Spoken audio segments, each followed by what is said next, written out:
Ya, y ahora, ¿cuánto pesa la glándula tiroides? 25 gramos. Las paratiroides pesan de 30 a 40 miligramos, pero esas son las paratiroides, por si quieren saberlo. ¿Ya? Ya, entonces, y ahora vamos a hablar de la parte que más le gusta al ser humano. ¿Qué es lo que más le gusta al ser humano?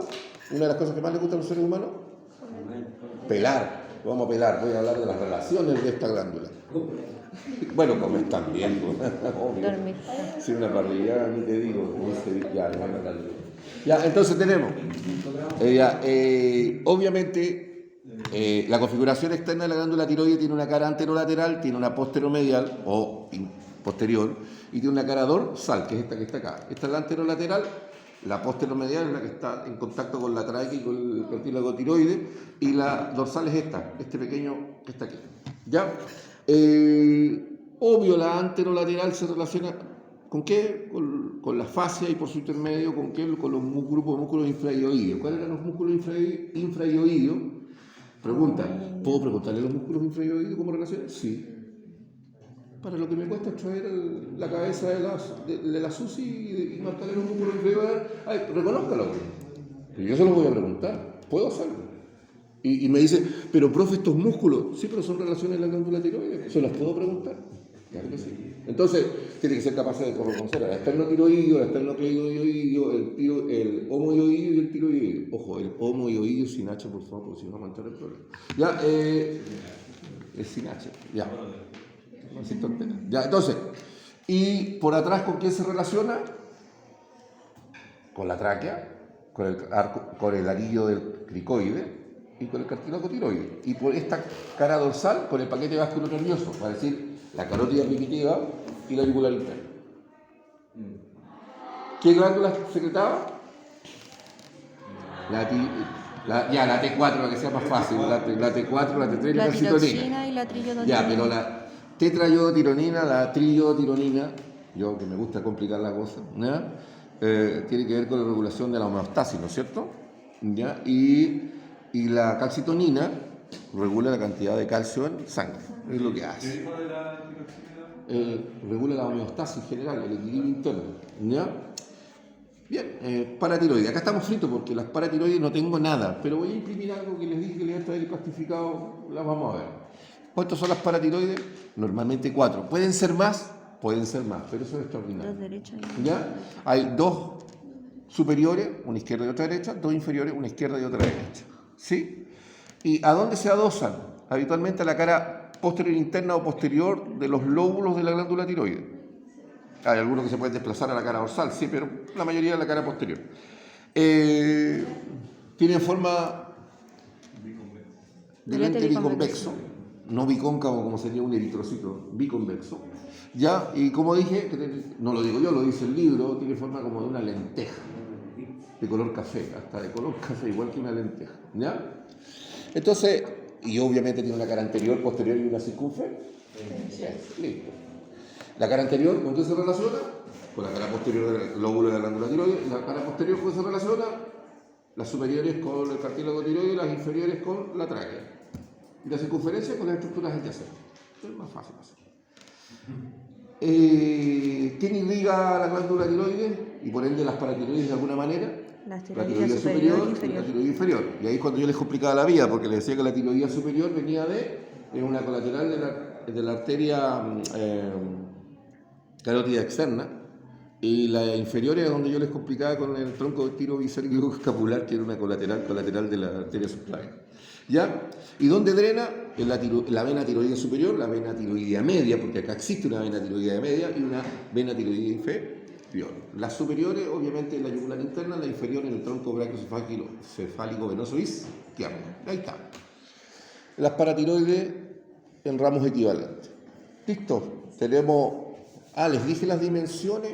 No. ¿Y cómo era eso? Que habían 2 que eran estáticas y otras 2 Las 2 superiores están siempre ahí. Las inferiores son media como ese hijo díscolo que no hace caso.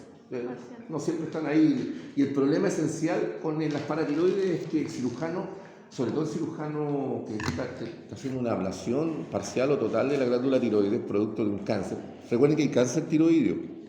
¿Ya? Entonces tiene que ser un trabajo súper claro porque, a ver cómo, lo voy a decir con lenguaje de calle. Saca la glándula tiroides y en el proceso no se puede echar a las paratiroides, porque si se las echa, mete al pobre paciente en un queso más o menos.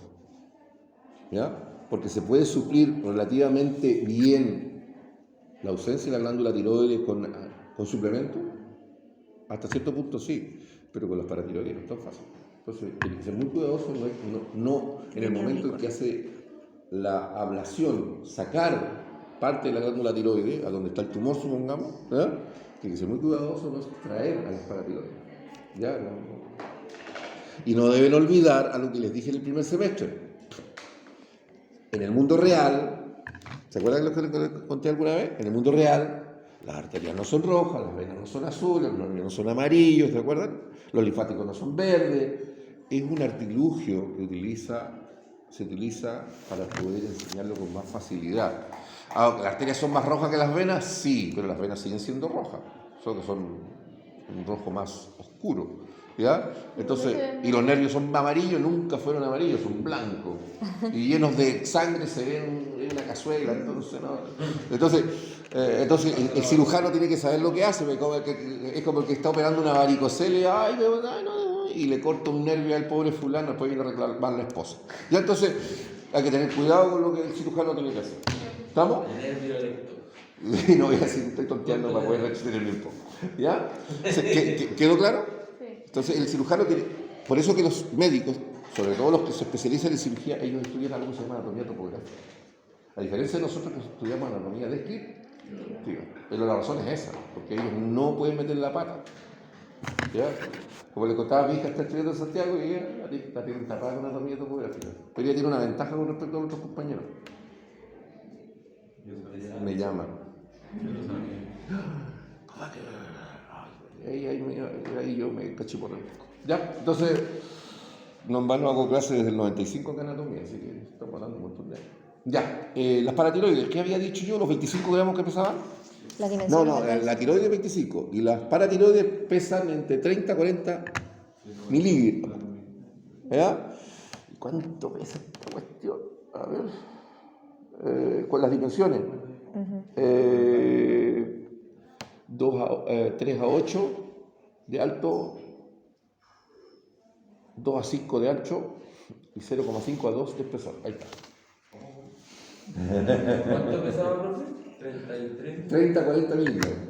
Pero no importa, se los voy a decir en la cátedra. Ya, tranquilo, yo ahora estoy repasando. La hormona paratiroidea, la única que... Sí, pues, las hormonas paratiroideas lo que hacen es modular la concentración de calcio en sangre. ¿Ya? Es lo que hacen. ¿De calcio? La calcitonina. Igual que la Pero la calcitonina regula en general, pero esta funciona en base a si hay una disminución, si mal no recuerdo. Reduce. Sí. Eso. Reduce. Y la otra regula. Una regula y la otra reduce, ese es el orden. ¿Ya? esta reduce. Si mal no recuerdo, lo reduce. Sí. Pero ahí lo voy a ver con más Y la cuidado. paratiroide Pero si era mal no como recuerdo, lo que reduce. mantiene un equilibrio ¿Cuál es la entre... dimensión de la paratiroide? Me hace esforzarme. A ver, de 3 a 8 de alto. Ese es el criminal. Sí, pues, de alto. De 2 a 5 de ancho. Y de 0,5 a 2 milímetros de espesor. Sentido posterior. Ahí está. A ver si la memoria funciona. Espero que bien. ¿Ya? Yo tenía una colega que trabajaba casi Esa es la que va la cápsula suprarrenal. Aquí tenemos la cápsula suprarrenal. Harto fea, recuerdo. Pero ojo, nosotros no podríamos vivir sin esto. Es fundamental. ¿Ya? Entonces,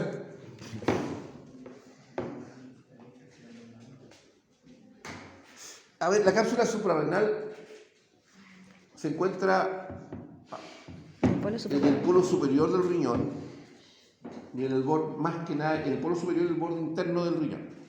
Ahí se encuentra ubicada dentro de la cavidad abdominal. Es un órgano retroperitoneal. Después vamos a explicar que el peritoneo es una de las membranas, una entre varias membranas que tiene la cavidad abdominal y que compartimenta muchos órganos. ¿Ya? Pocos órganos son retroperitoneales. Dentro de los retroperitoneales está el riñón y la cápsula suprarrenal. ¿Ya? Esta cosa dije que 523, dije, ¿no? 520, pero no, 532 dije. Este es 531. Este es 531. ¿Qué significa? 5 de alto, 3 de ancho y 1 de antero-posterior. Este es 531. ¿Estamos? Ahora tiene una cara, en la generalidad de la configuración externa, tiene una cara anterior, tiene una cara posterior, tiene un borde lateral y tiene un borde medial. ¿Ya? ¿Y cuánto pesa?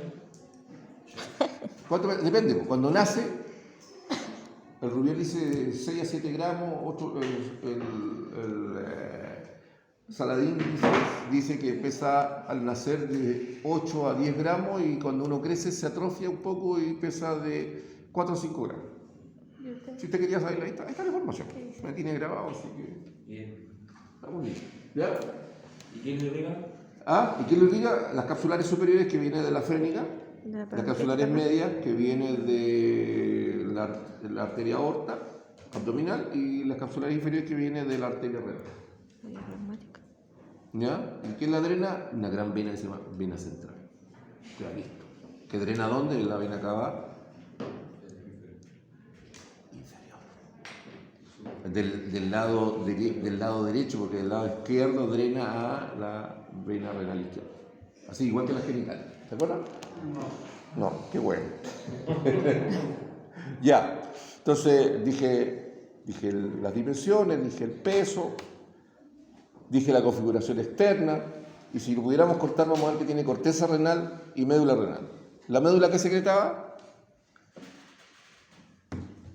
Si aparece un león ahí, ¿qué hacemos nosotros? Apretamos cachete, ¿no es cierto? Corremos, nos asustamos. El O por cortisol, último, la pesco a ella mientras se la comen yo. Bueno. la adrenalina. La adrenalina y no la adrenalina. La ¿Estamos claros? Y la corteza. Tenemos glucocorticoide, mineralocorticoide y ya las sexuales, ¿no es cierto? ¿Cuáles eran esos?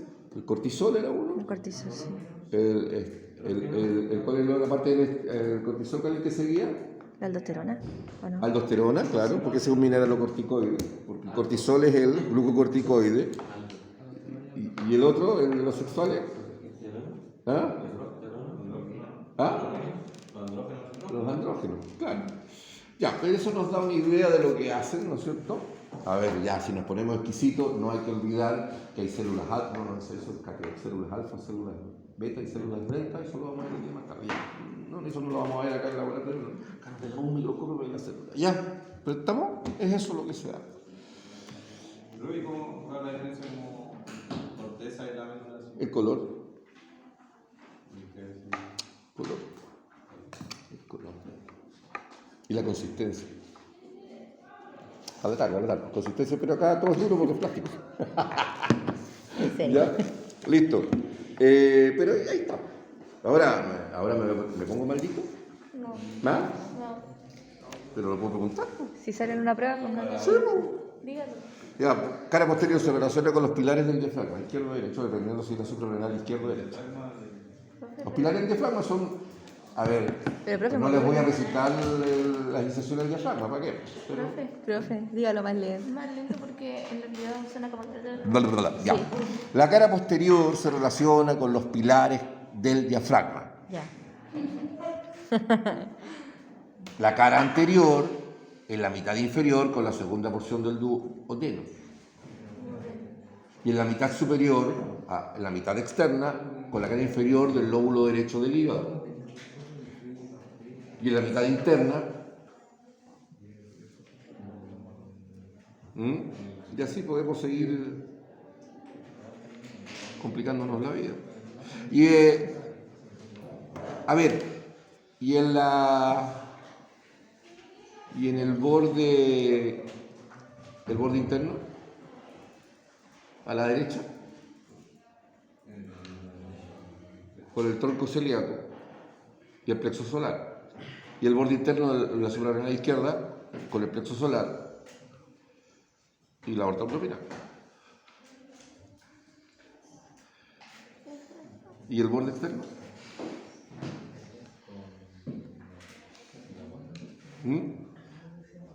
con el borde suprailiar del borde interno del riñón. Y el extremo superior con el polo superior del riñón. Perdón, el polo inferior. Claro, con el polo inferior, el polo inferior o extremo inferior con el polo superior del riñón. Ahí está. Y el polo superior con el polo superior. ¿Ya? Entonces tenemos. Y así, es un enredo terrible. Pero hay que conocer las vísceras. Eso lo vamos a ver después en el fantoma. Entonces, para repasar, para tener una idea, pilares del diafragma, tanto para la izquierda como el derecho, la cara posterior, la cara anterior, el derecho era el más complicado, ¿se acuerdan? La mitad inferior con la segunda porción del duodeno y la mitad superior, por nombrar solo uno, porque la demás se divide en dos, dije que era la cara inferior del lóbulo inferior del lóbulo derecho del hígado. Y del lado izquierdo, la cara anterior ¿con qué? Con el páncreas. Listo, para tener una idea, ¿no? Algo de relaciones de la cápsula. Pregúnteme cuánto pesa. Hágame feliz. 80 gramos. Y en una prueba de alternativa puse 0,08 kilos y nadie supo. 80 gramos. Puse 80 cc y todos se fueron como leones a los 80 cc. El corazón, no, también le puse CC. Lo hice a propósito, Sí. para que se fijen. Pero ¿Y yo por no qué? leí. A ver, ¿por qué lo hago? Comprensión lectora. Porque no van a cometer el mismo error dos veces. Y después que cometen el error les explico para qué. Porque el día de mañana usted tiene que ser pillo, no dejarse llevar por la primera impresión. Es tanto como, chiquilla, es tanto como que el gallo que es encachado y bonito, necesariamente es el mejor fulano. Y eso recuerde que el encachado y bonito cuando sea viejo va a ser viejo y feo igual. Así que no importa, si va a compartir la vida con él, tiene que tener más cualidades, ¿no es cierto? Que simplemente ser encachado y bonito. Ya, vamos acá. Lo mismo corre para los varones con respecto a las damas, por si acaso. Ya, entonces tenemos acá el páncreas. El páncreas pesa 80 gramos, mide 15 a 20 centímetros en sentido transverso, 6 centímetros en sentido longitudinal y 2 centímetros en sentido anteroposterior. Y se reconoce en él la cabeza, el cuello, el cuerpo y la cola. La cabeza, el cuello, el cuerpo y la cola. ¿Ya? Tiene una cara anterior, tiene una cara posterior, un borde superior, un borde inferior y dos extremos, un extremo medial que es la cabeza y un extremo lateral que es la cola. ¿Estamos? ¿Repito? ¿Todos lo saben? Ya, entonces no lo... Ya. Entonces, ahora, los islotes pancreáticos o islotes de Langerhans que forman parte de la composición endocrina de este órgano que también es exocrino, usted sabe que secreta jugo pancreático, eso lo vamos a ver en el aparato digestivo, y después vamos a ver las enzimas y toda la tontería esa. Acá no representa ni siquiera el 2% de la masa total del páncreas. Y cada islote de Langerhans mide entre 75 y 165 micrómetros. Eso es lo que mide. 75 a 175 micrómetros. ¿Ya? Entonces, son chiquititos. ¿Y cuántas células hay en un islote? Más o menos 3.000 células. No lo digo yo, lo dice el libro o la bibliografía que he consultado por años. Entonces, ¿qué secretaba esto? ¿El páncreas? ¿Oh? La pancreática. ¿Ah? La pancreática, la hormona pancreática. No, pero es el jugo pancreático, eso es para la función exocrina. ¿Se acuerdan que acá yo dije que había células alfa, beta y delta? Y ahí teníamos, ¿qué teníamos? Insulina, glucagón, somatostatina. Y había otro más de esos Polipéptido. Pero eso... Eso si usted fuera endocrinólogo, pero nosotros estamos dejando formación básica. ¿Ya? ¿Estamos? Es lo que secreta. Después la tarde vamos a ver para qué sirve más o menos cada una de esas secreciones, pero una cosa muy general, pero que me interesa es la anatomía, que es lo que acabo de decir. Ahora, obviamente por detrás, ¿con quién se relaciona? con la vena porta, con los grandes vasos, la vena cava inferior, la aorta abdominal, el borde superior, ¿con qué se relaciona? Con la arteria esplénica, ¿sí o no? Y la cara anterior, La pancreática. con el mesocolon transverso y el colon transverso, por nombrar algunas estructuras. Y la cabeza, ¿con qué se relaciona? Con las 4 porciones del duodeno. Y la cola, ¿con quién? Con el vaso. Listo, se acabó. Testículos, y que estos se encuentran localizados en la bolsa escrotal. ¿No es verdad? Ahora, tienen forma ovoide, pesan, ¿cuánto dije? 20 gramos más o menos. 4 o 5, a ver, configuración externa. Piensen en un huevito, pero un huevito cualquiera, pero un huevito que está aplastado, en sentido transverso. Entonces, tiene un polo superior, tiene un polo inferior. Tiene una cara externa, supongamos que el testículo izquierdo. Tiene una cara externa, tiene una cara interna. Tiene un borde anterior y otro posterior. El problema es que después dice que el eje, que va de polo a polo, no está vertical, dice que está de arriba a abajo y de adelante hacia atrás, hacia esta diagonal. Entonces, a pesar de que los libros lo suelen decir así, yo lo enseño como polo antero superior, posterior inferior. Borde antero inferior, borde posterior superior. Cara externa, cara interna. O lateral y medial. ¿Estamos? Entonces, de polo a polo, 4,4 o 5 centímetros. De borde a borde, 3,5 centímetros. De cara a cara, 3 centímetros. ¿Estamos? Ese es el peso, esas son las dimensiones. Relaciones. La cara interna se relaciona con la cara interna de su equivalente contralateral. La cara externa con sus membranas, son como 5 o 6, la vamos a ver en el reproductor ahora, no vale la pena, con la bolsa escrotal. El borde anterior, ya, también con la bolsa escrotal. El polo inferior con el ligamento escrotal. El borde posterior o posterior superior con el cuerpo del epidídimo, la cabeza, el polo superior con la cabeza del epidídimo, la cola también un poco con la cola del epidídimo. Ahora, ahí están las relaciones, dije el peso, dije las dimensiones. ¿Quién irriga? Las arterias genitales, que en este caso son las arterias espermáticas, ¿no es cierto? Y hay venas equivalentes, ¿no es cierto?, que drenan esto. Estas venas son famosas. Antes la gente se podía sacar, los varones se podían sacar el servicio militar por eso. ¿Sí o no? Porque antes la gente los varones se sacaban el servicio militar porque tenían pie plano, que eso cambió ahora, ahora mucho más, un pie plano, o porque tenían varicocele. ¿Le suena la palabra varicocele? ¿Has visto las varices de la señora en las piernas? Por dilataciones de la safena externa y safena interna, de las venas safenas. ¿Ya? Es lo mismo, pero las venas que drenan al testículo. ¿Le parece? Claro, parece los testículos, se llama varicocele. Y generalmente la gente, los varones, algunos hasta rezaban para que le dieran varicocele para sacarse el servicio militar cuando era obligatorio. Yo no me salvé. Estaba en la universidad y me llevaron en 2 veranos consecutivos a jugar allá arriba a Pacoyo, matarme de frío. Estaba en la universidad, era el curso estudiante, éramos todos estudiantes de universidad, pero estábamos todos arriba jugando a la guerra en 2 veranos consecutivos. Ya, con un frío de porquería que hacía arriba. Ya. Bien, he dicho las relaciones, he dicho el peso, he dicho las dimensiones, he dicho las arterias. ¿Qué secretan? La testosterona.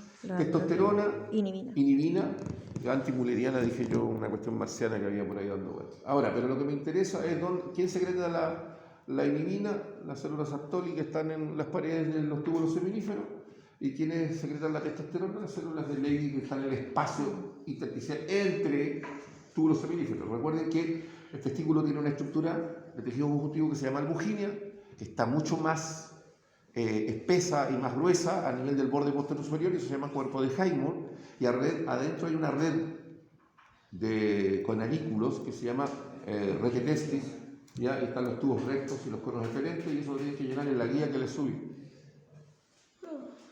Si se fijaron, yo ya les subí la guía. ¿Ya?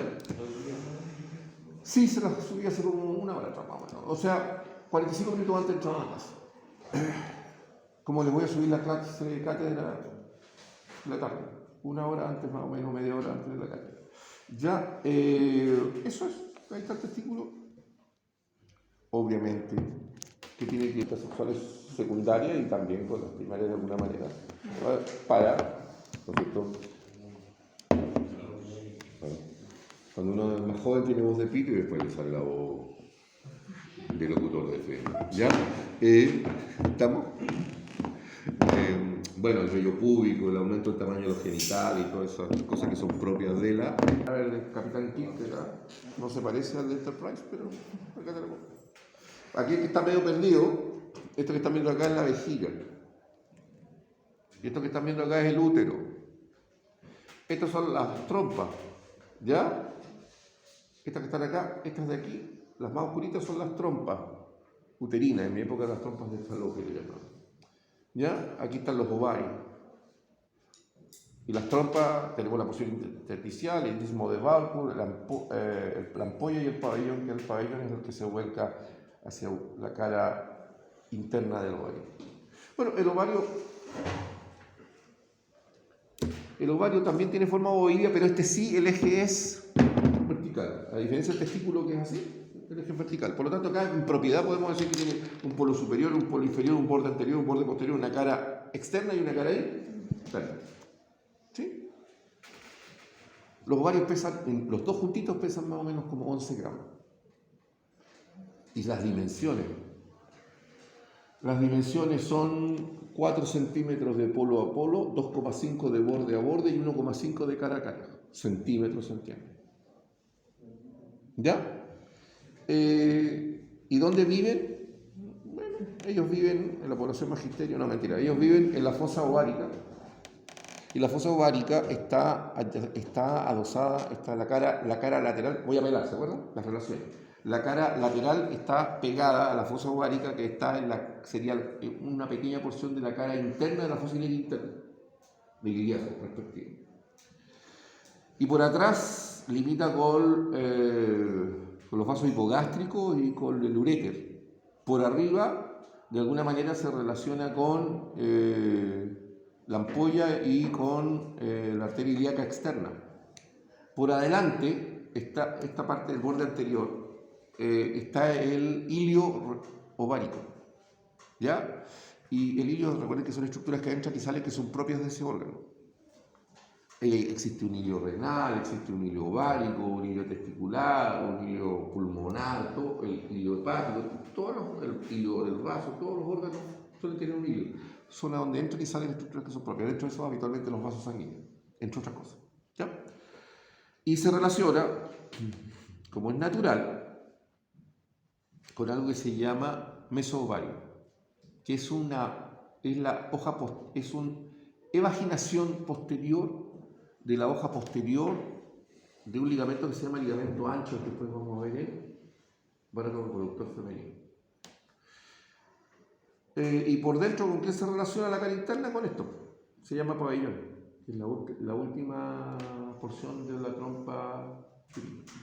Entonces dije las relaciones del borde posterior, del borde anterior, de la cara externa, de la cara interna, del polo superior, del polo inferior. Ojo, el polo superior también se relaciona con el ligamento suspensorio del ovario y el polo inferior con el ligamento útero-ovárico, pero esas son cuestiones que vamos a ver en el aparato reproductor. Bueno, acá también hay una corteza y una médula propia donde se genera el folículo de Gas y todas esas cosas que tienen que ver en biología. Bien, he pasado todo lo que tenía que pasar desde el punto de vista de lo que podemos ver acá. ¿Ya? ¿Dónde está el talón de Aquiles acá? Yo creo que el mayor problema aquí está, por ejemplo, si yo le marco acá, usted me tenía que decir cara externa del ovario izquierdo. Si yo le marco aquí, cara interna del ovario izquierdo. Si yo le marco acá, polo inferior del ovario izquierdo. O puedo hacer una segunda derivada. Si yo le marco acá, ¿con quién se relaciona el punto que estoy marcando? Con el pabellón. O si yo marco aquí, por ejemplo, ¿con qué se relaciona? Marco acá, ¿con qué se relaciona el borde posterior superior del testículo? Con el cuerpo del epidídimo. Pues segunda derivada, no algo directo, puede ser indirecto. ¿Sí? ¿O qué estructura, cómo se llama este músculo que envuelve el testículo? Cremaster. ¿Cómo? Cremaster. A ver, esto es más fácil para nosotros que somos varones, ¿eh? Así que voy a hablar a los varones, ustedes chiquillas, escúchanos. ¿Ya? ¿Se han pegado un piquero a una piscina helada o al mar helado? Rico, ¿no? ¿Ya? Entonces el cremaster se contrae porque hace frío y los testículos ascienden. ¿Ya? Porque tienen frío, entonces tienen hasta agarradito arriba en el piso. ¿Ya? ¿Por qué? No olviden que la espermatogénesis, con mucho frío, se afecta, y con mucho calor también. Por eso que cuando hace mucho calor, los testículos bajan y se alejan. Entonces, los testículos ascienden, los dos, con frío. Pero por extraño que les parezca, esto no es el reflejo cremasteriano. El reflejo cremasteriano es bien específico, es cuando solo se eleva un solo testículo.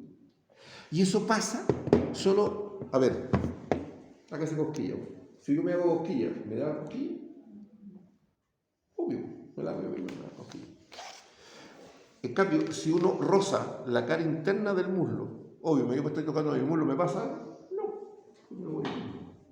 Pero si yo paso, supongamos quiero pasar una cerca, y cuando salto y me engancho acá, o me rozo acá, el testículo de ese lado automáticamente se asusta y corre para allá. Solo de ese lado, por miedo a que se lesione. ¿Ya? Ese es el bendito reflejo cremasteriano, ¿ya? Cuando es unilateral. No sé si le han puesto nombre a cuando suben los dos testículos, no sé. Pero que también suben por frío, sí. Hay una segunda razón por la cual los dos testículos suben y el escroto se aprieta. ¿Has visto la costura? Los seres humanos cuando nos formamos, el tubo neural y todas las estructuras de nuestro cuerpo se unen. ¿Y dónde se ve la unión? En una mujer embarazada, por ejemplo, cuando tiene el abdomen muy dilatado por las guaguas, si es que más de una, supongamos que tenga trillizos, es una locura, ¿no es cierto? Si usted se fija, en el centro recién le aparece una línea negrita en el centro, que marca la unión de cuando se unió el cuerpo en el desarrollo embrionario. Pero lo va a notar, ahora si se mira no lo va a notar. Pero si está embarazada y tiene la guata así como un bombo, ya va a notar la línea oscura del punto de unión. En el hombre se nota más. ¿Y dónde se nota? En el escroto. En el escroto, el punto medio, está como la costura de unión y se ve, se nota de inmediato. Bueno, pero en el caso del hombre, no solamente los testículos ascienden con frío. En el momento del orgasmo masculino con la eyaculación, los testículos ascienden y el escroto se tensa. Ahora, lo dije el otro día y lo repito acá, Master y Johnson, que son uno de los mejores sexólogos del siglo XX, estuvieron casados como 50 años, cuando tenían más de 80 se divorciaron, yo no entiendo esas cosas. Después de estar toda una vida juntos, ¿para qué se divorcian? Si ya faltaban como 3 años para que me ganara la chalupa, ¿ya? ¿Sí o no? Es una cosa como tonta, pero bueno, ¿quién soy yo para juzgarlo realmente? Es una opinión antojadiza de mi parte, pero bueno. Pero ellos hicieron un trabajo extraordinario, y lo que más se sabe en sexología se debe a este matrimonio. ¿Ya? Entonces, ¿cómo sabemos que cómo sabemos que los testículos suben y el escroto se tensa? Le pagaban a los alumnos de la universidad por lucas o gente externa que estaba dispuesta por plata y para que no fueran publicados allá en, qué sé yo, por alguna página que no corresponde ni para el estudio universitario de sexología, y ahí se sabe que los testículos suben y el escroto se tensa. O cómo saben cómo cambia la coloración de la mucosa vaginal en pleno coito y cómo cambia en el orgasmo. Y así, un montón de estudios locos, está todo ahí. Bueno, es un poco de cultura general para que se entretengan un poco. ¿Ya? Bien, aquí está la información, depende de ustedes mismos, sácanle foto a todo. Vuelvo a repetir, en la próxima semana, como piel es algo, piel yo debería estarla terminando hoy día, pero yo creo que como con mis 60 diapositivas que tengo para la tarde, no va a dar tiempo de la piel. ¿Ya? Entonces voy a terminar hoy día endocrino. Y como gracias a Dios no dejé la prueba para la próxima semana, sino que para la subsiguiente. O sea, de esta semana que viene a la otra tienen prueba. ¿Ya? Sistema endocrino y piel. Lo que voy a hacer, como piel es una cosa cortita de no más de 30 diapositivas, voy a dedicar los 30 minutos iniciales de cada laboratorio para pasar piel. ¿Estamos? Y por lo tanto estoy bien, porque cuando termine piel el viernes de la próxima semana, recuerden que la prueba teórica es el otro viernes, y el práctico es el sábado. Sí. Los prácticos parten Yo digo chipeo, pero la verdad que nunca practico los chipeos, digo las nuevas. Contra piel, igual. ¿Ah? En el rugby contra piel, igual. Bien, obvio. Lo vamos a ver la próxima semana. Vamos a hacer un ensayo. O sea, el Tendría que ser, no, este sábado no alcanzaba. El otro podríamos hacer un ensayo si quieren. ¿Ya? Y no le puedo pedir a la, escúcheme, y no le puedo pedir a la Yara que me ayude porque le dije, la Yara se fue a hacer algunos laboratorios de biomecánica. ¿Ya? ¿Sí? La traición. No, es que no es traición, es algo súper lógico. Acá como ayudante le pagan los chauchos.